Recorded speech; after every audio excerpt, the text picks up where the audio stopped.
საოცარია, რომ თბილისში, ავჭალაში მთაზე დგას წმინდა პეტრე მოციქულის ჯაჭვთა თაყვანისცემის სახელობის უძველესი პატარა ეკლესია და მის სიახლოვეს ჯაჭვთა წყარო ამოედინება.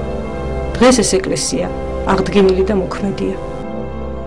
ტაძარი გარკვეული დროის შემდეგ განადგურების პირას იყო მისული, შემდეგ მრევლის დახმარებით კეთილმორწმუნე ადამიანების შემწეობით ტაძარი აღდგა პირველდელი სახე დაიბრუნა და დღეს ღვთისწყალობით ტაძარში აღესრულება ღვთისმსახურება. 29 იანვარს უამრავი მომლოცველი მოდის ტაძარში, მრავალი ადამიანი ესწრება ღვთისმსახურებას, ღებულობენ წყალობას, პეტრე მოციქულისგან ლოცვა-კურთხევას და ესეთი წრფელი გულით ბრუნდებიან თავიანთ ოჯახებში.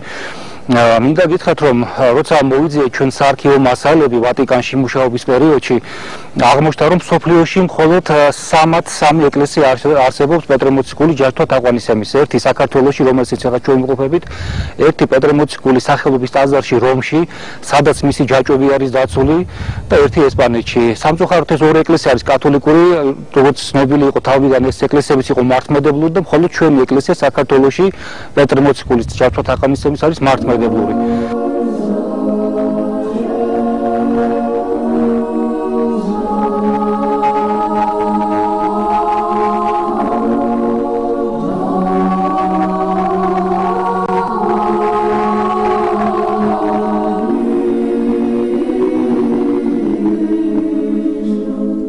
შვიდას 40 წელს იქნა ტაძარი აშენებული მამა გაბრიელის მიერ, რომელიც ამ ტაძარში მოღვაწეობდა და ტაძრის რეკონსტრუქციის პერიოდში აღმოჩნდა კელიაში შესასვლელი ჩრდილოეთის მხარეს საკურთხევლის თავზე, სადაც დღემდე არის შემორჩენილი ქვის მაგი და ქვის აწოლი ორი სარკმელით. საოცარია ის ფაქტიც, რომ ეს ადამიანი როგორც უდაბნოს ღვრიტი, ისე მოღვაწეობდა ამ ადგილზე.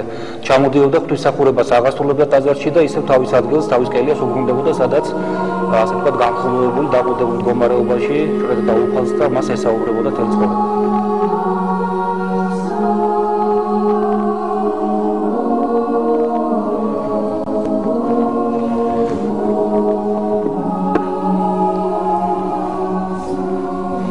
ამ ადგილზე მშენებლობის პერიოდში, როცა მიწა შემოვჭერით, აღმოჩნდა ქვევრი.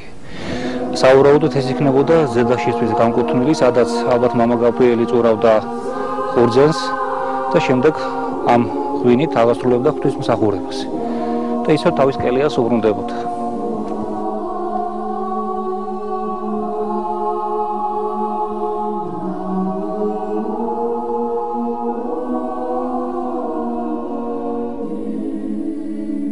ეს არის საფლავი მამა გაბრიელის, რომთა საფლავის ქვაზე ესეთი წარწერა არის: მნახველო შემდობას თხოვეთ გაბრიელსა.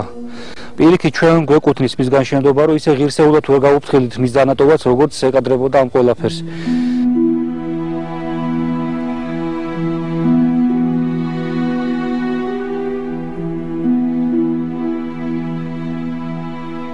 აი ამ მთის კალთაზე არსებობდა უძველესი სოფელი, რომელსაც რქმევია ჯაჭვი. დღესაც ის მასივში შეგვიძლია რამოდენიმე ნასახლარი და ნანგრევი ვნახოთ. ქვემოთ, ხეობის ქვემოთ, გადმოცემის თანახმად, როცა პეტრე მოციქულის ჯაჭვთა თაყვანისცემის ტაძარი აშენებულა, სასაუბუროა თამოსულა წყალი, რომელსაც მოსახლეობამ დაარქვა ჯაჭვის წყალი და დღესაც ესეთი საოცარი თვისებები ამ წყალს მოჩუქჩუქებს მოედინება და ერთ იგივე დონეზე, როგორც ზამთარში, ისე ზაფხულში. ზაფხულში არის უკიდურესად ცივი და ზამთარში რაღაც უფრო მეტი სითბოს თვისებები აქვს და საოცარ გემრიელი წყალი არის. და როგორც გითხარით, ტაძრის მშენებლობასთან ერთად ეს წყალი ამოსულა და მრავალ ადამიანს არწყვეტს.